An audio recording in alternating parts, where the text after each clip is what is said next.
right, first of all, we need to apologize for bringing you this interview way behind schedule. We had a technical hitch and we were still trying to sort it out even as of this time.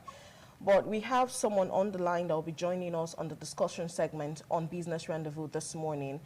And he will join us via WhatsApp audio conversation.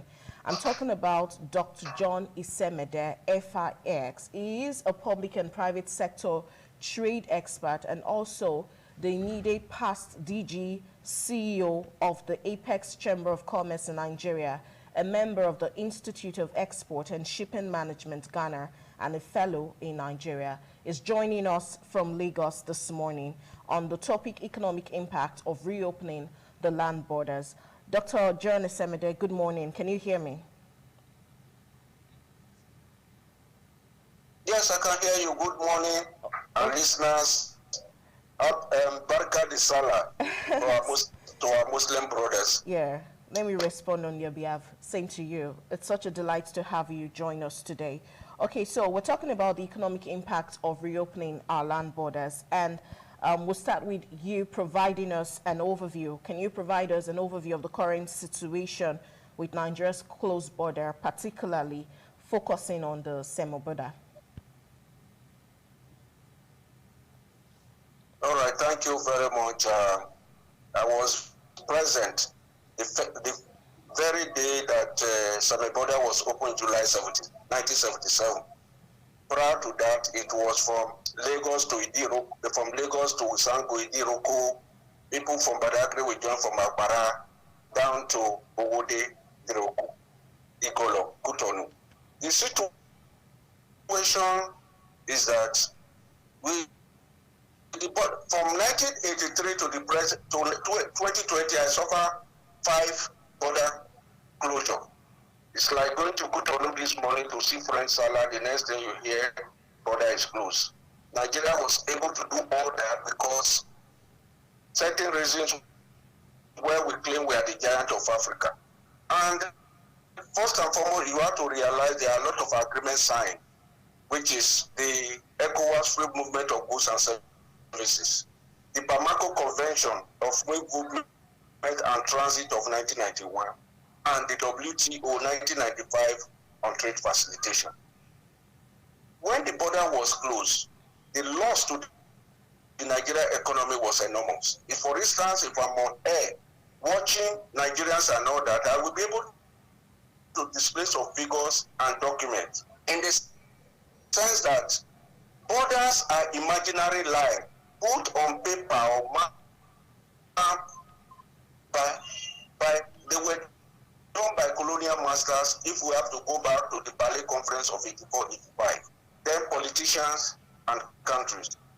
The first meeting of OAU in 1963 is that borders should not be adjusted. But today, borders have been adjusted in some area when Eritrea break away from Ethiopia in 1991 and South Sudan in 2011.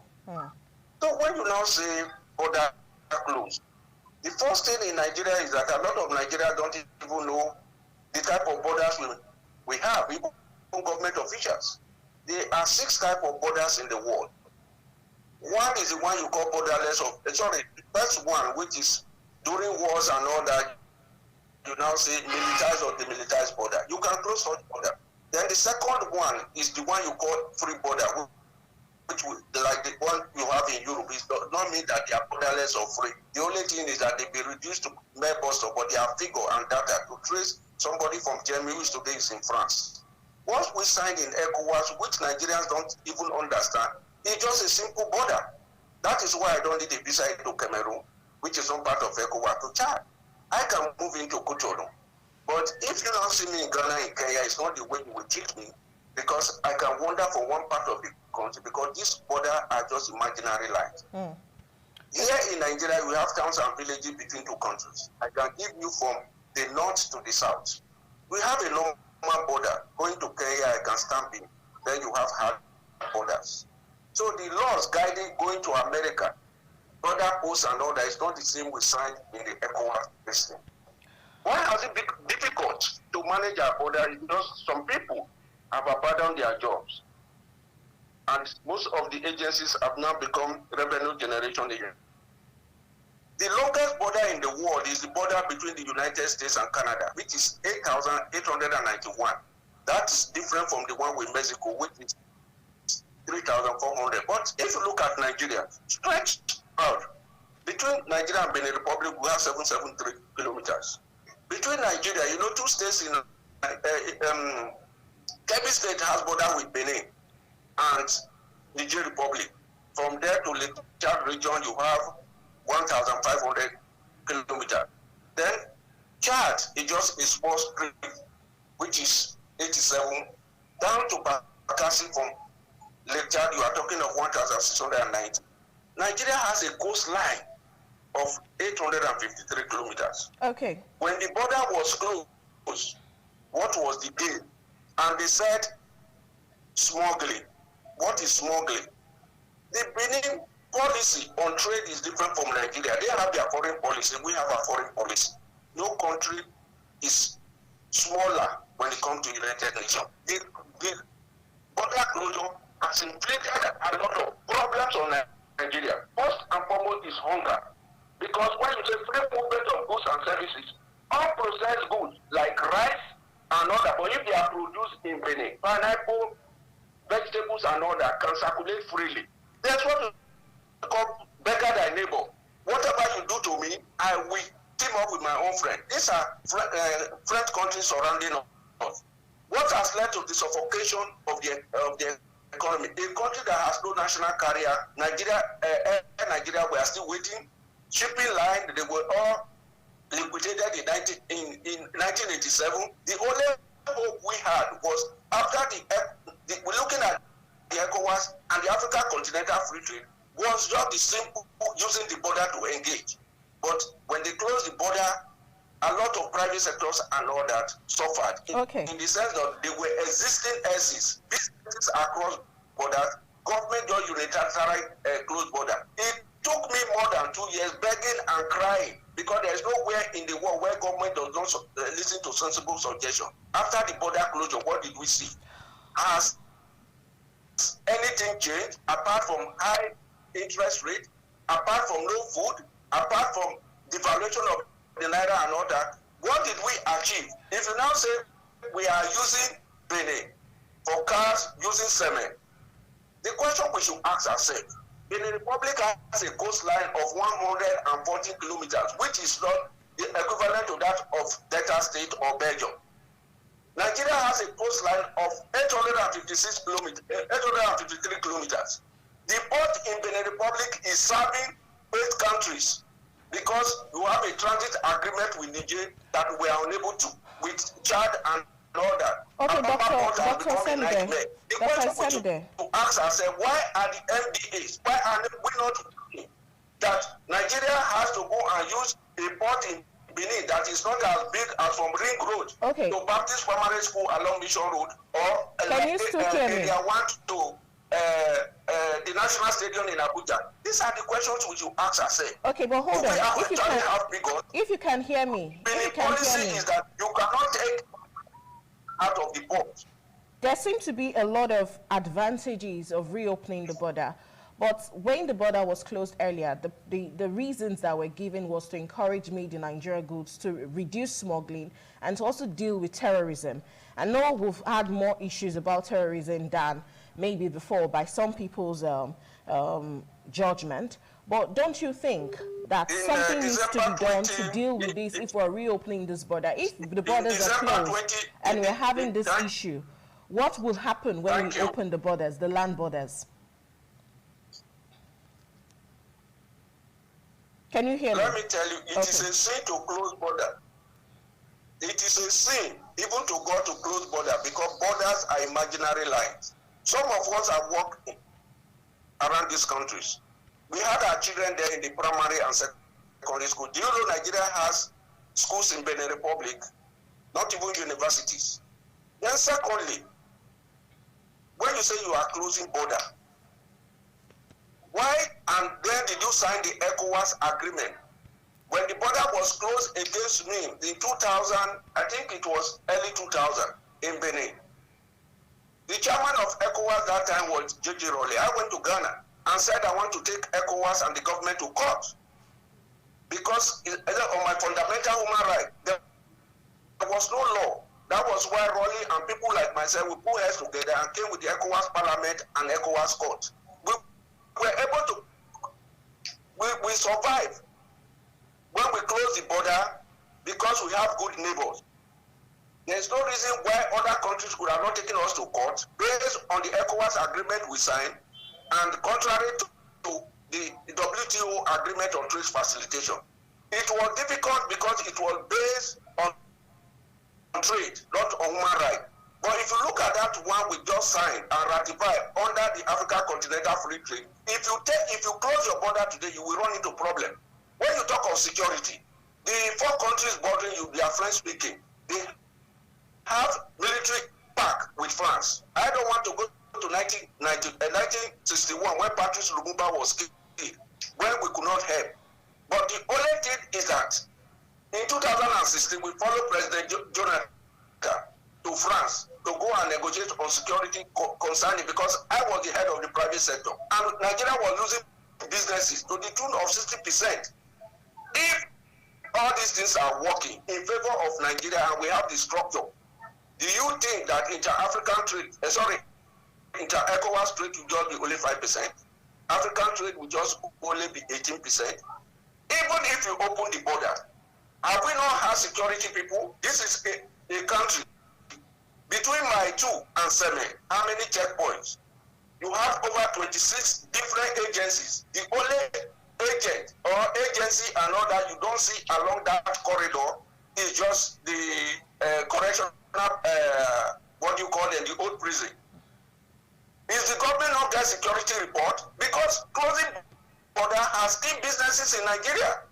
As an exporter, for multinational, for local companies in the park, we had existing SEs. Because a customer disappointed is a customer loss. How can you now tell a Ghanaian, a Benenoa, or a Togolese or Nigerian to come and open SE with Nigeria and do business? The fear is that there will be another border closure.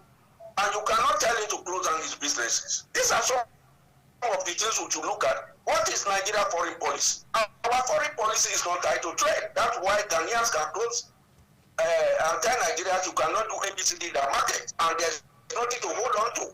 If our foreign policy is tied to trade, we will not be here because we have a foreign policy, we have a foreign policy objective. We don't have a foreign policy strategy because what we have invested in all these countries, there's no reason why we should close border to ourselves. Okay. Because what Nigeria is producing every year as children is more than the population of Togo. All right, Dr. We have the population, we have the market, we have the advantage, and we'll be able to cash on it. Okay. So what contingency plans would you, or risk mitigation strategies, would you suggest or would you propose in this case, for the unforeseen challenges that might arise from reopening this border, all right, the consequences that could come out from this? Thank you very much. You are not the only person who has the right to close border. In 2011, Nigeria closed our border. I was in Cotonou with a shirt and a trouser. I did not cry because I have to go to the Nigerian ambassador based on my status in the society. I called the villa. As soon as Nigeria, because the election could not hold, Benin said they have now closed their own border in form of a retaliation. So there is that safety valve. Is there anywhere in our trade policy that we should close border? Border is not limited to one person or one country. It's like a street, like the case of Egypt and Ethiopia over River Nile, the Blue Nile. You don't have that right.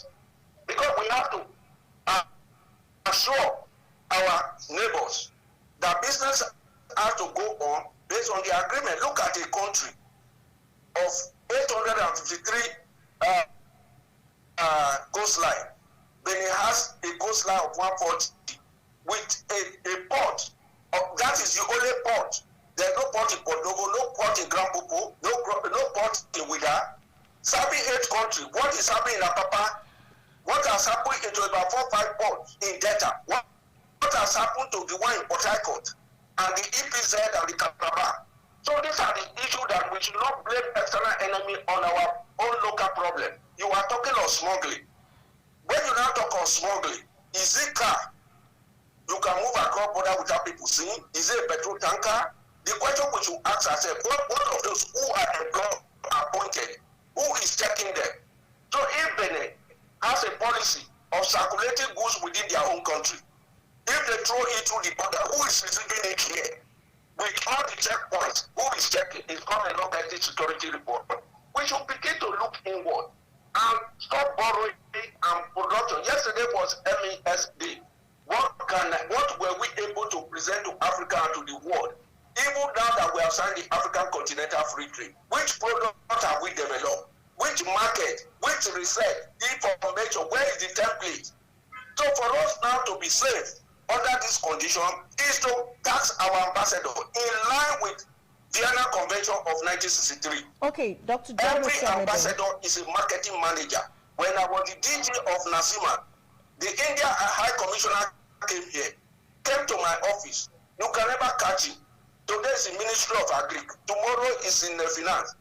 It's in Oyo, it's in Edo. And I asked him what is happening. He said the country gave him a target of 4 billion to achieve in 4 years. He achieved that in 2.5 years and he was called back. What are our ambassadors doing? Are they marketing managers? Are they promoting made in Nigerian goods?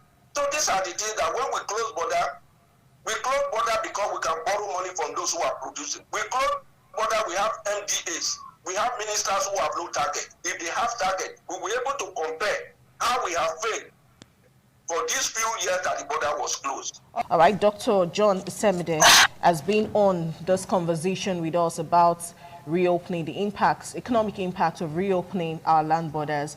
Recently, it's been proposed that the semi-border be open to ease importation of vehicles, and that's what we're talking about, and how we can transition from this closed border stage to the open borders without challenges.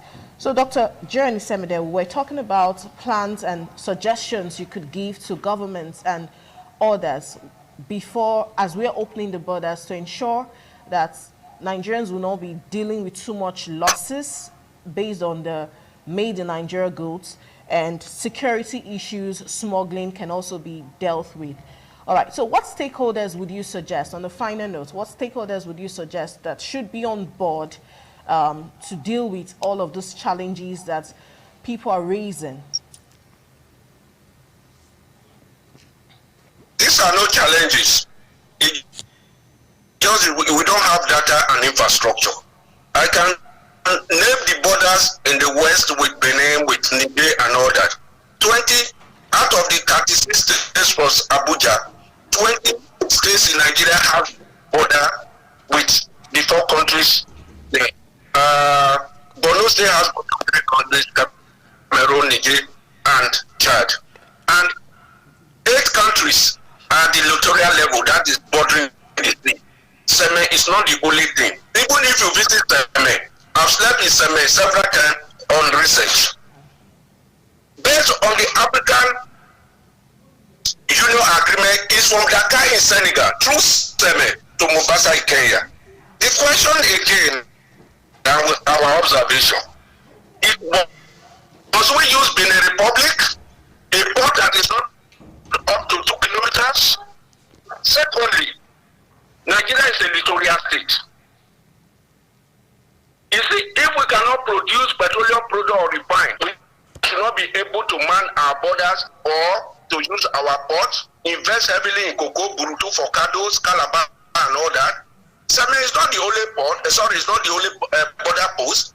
It's not the only exit. We have Bokori, we have Owode, we have Bokori, we have Ilela and all that. We have Banki, we have Mubi, and so on.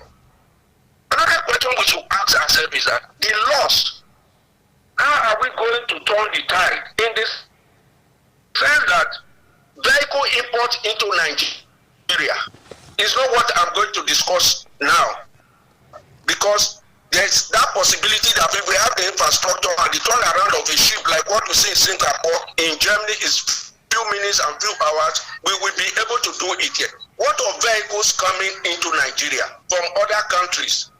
If I'm in your station, I'll be able to show you documents of what I am paying to this country countries, or what I was paying before, or what you call laissez-passer and all that. Those are revenue that Nigeria is not taking advantage of. Then, why is export not a priority? Why is it borrowing? Because other countries like Benin Republic, 60% or 30% of their revenue is from duty. That is why to say countries should not pay import duty that we did, but what of again the ECOWAS levy we are paying? What of transit? People were using Lagos port before to charge to Niger and all that. Today are using Benin port. Those are revenue losses. Again, you look at import and export in Nigeria. Import is on the single window, is a culture that you must import. Yesterday was World SMA Day. What did we display as made in Nigeria product? Even when you are doing a trade fair, because things have become so difficult in Nigeria that the only thing now we look up to Benin and we must import through them. We now look at the last one. When Madam Okoye-Iweala was on the race to be the boss of the WTO, that was the same time we closed the border. When media houses and all that were calling me, I refused. But we were going underground. Because if we talk, we will shoot ourselves in the leg. You cannot talk of WTO on trade facilitation. Nigeria, who claim to be the giant of Africa, who's supposed to be the custodian ABCD, you are closing border against your neighbor. It is a sin to close border. Okay. It is against the spirit of ECOWAS. African Union did not allow that. All right. Finally, we have signed more than 600 agreements on aid. And if we narrow it, what we sign with Benin and all that is PTA, Presidential Trade Area, Free Trade Area, CET, Common External Tariff. Even CU and CM are only on paper. We have to look inward and look at areas where we can generate income. As some people can do the job with a target, not closing border and suffocating our economy. All right. I want to thank you so much, Dr. John Isemide, for your time. Now, Dr. John Isemide is a public and private sector trade expert and also the immediate past DG CEO of the Apex Chamber of Commerce in Nigeria. He's a member of the Institute of Export and Shipping Management, Ghana, and a fellow in Nigeria. He joined us on WhatsApp audio from Lagos. It's been a delight and it's been a very enlightening conversation this morning. We're looking forward to when we can bring you live in our studio. All right. Have a great day, Dr. John. On that note, we're going to go on a very quick break on the show. When we return, we'll talk some more.